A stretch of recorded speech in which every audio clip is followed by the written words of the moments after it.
Sénégal, bonjour. À la une du journal La Tribune, le gust de l'année. Le journal du groupe des médias en effet titre Enquête Sénégal, la tyrannie du roi rit. Et pour savoir qui rit jaune, retenons d'après le journal Tribune qu'il s'agit de 445 milliards de francs CFA d'importation sur 20 mois. Aussi, la Tribune parle de 2,118 millions de tonnes débarquées sur la même période. Et ce n'est pas tout, car le riz, c'est aussi et surtout une subvention déguisée à l'importation. D'où l'intérêt de l'autosuffisance en riz que le Sénégal est en passe d'atteindre cette année. L'année 2018 a été marquée par le meurtre de l'étudiant Fallou Sène. Rappel critique, le journal de mon confrère Pape Sarr, cependant, révèle que 10 mois après le drame, l'enquête est au point mort. Et c'est avec la mort dans l'âme que le journal critique renseigne ce matin le dossier qui a transité du procureur de Saint-Louis à sa hiérarchie dakaroise n'a connu aucune évolution. Au nom de qui ou de quoi qu'il en soit, le journal critique sous la plume de Sorna Thiam nous informe que les étudiants sont sur le pied de guerre pour que lumière soit faite sur la mort de l'étudiant Fallou Sène par la force dans les Mbam. Et pour rappeler que Mbam Gatnewaïsi Djungi le Bok, il y a source A qui revient en long et en large sur la situation carabinée de chez Carabinés notée dans les maisons d'arrêt et de correction du Sénégal. En tout cas, surpeuplement honteux de chez honteux. Voilà le titre qui barre la une de source A. Au journal de renseigner que prévu pour accueillir 4224 détenus, les 37 prisons du Sénégal ont atteint aujourd'hui la barre des 12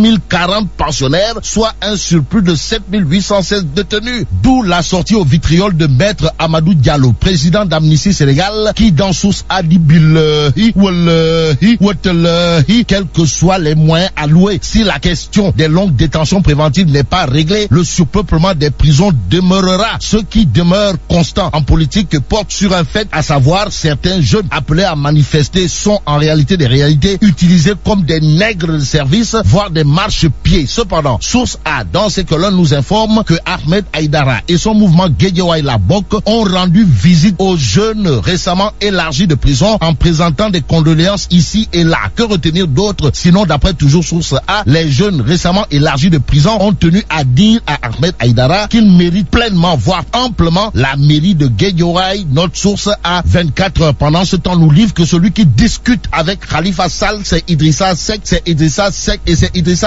d'où le titre qui barre la une de 24 heures, à savoir l'axe point E Rebus, une poignée de fer, ce que croit dur comme fer. Critique gravite autour d'une odeur de Neferembam Bambour Laïwardé entre le leader de Pastef les Patriotes et celui du parti Réumi en clair sur le statut du chef de l'opposition. Critique note Idi Sonko, la guerre froide, guerre chaude entre Madické Niang et Abdoulaye Wade. Voilà ce que retient Vox Populi. Le journal revient sur la saignée dans les rangs du PDS, histoire de titrer de chez Wade, une vague bleue déferle vers Maître Madické Niang. Il est question de quoi? Eh bien, Vox Populi indique que 26 membres du comité directeur du PDS tournent le dos à Abdoulaye Wade pour rallier Madické Niang. Pendant ce temps, l'exclusif présente Abdoulaye Daouda Diallo comme l'homme à abattre Ndeysaan. Que retenir d'après l'exclusif? Sinon, Farba Ngom et Cheikh Oumar Foutiyou Anne sont les pires ennemis de Abdoulaye Daouda Diallo et ont décidé de soutenir et même faire allégeance chez Amadou Ba ou le ministre Wari Bada. En attendant de savoir plus sur cette histoire, terminons avec le Soleil quotidien qui parle de dons de sang pour nous dire que le secteur souffre de la récurrence des déficits. En tout cas, l'astre de Anne note près de 100 000 poches récoltées en 2018 sur un besoin annuel de 150 000.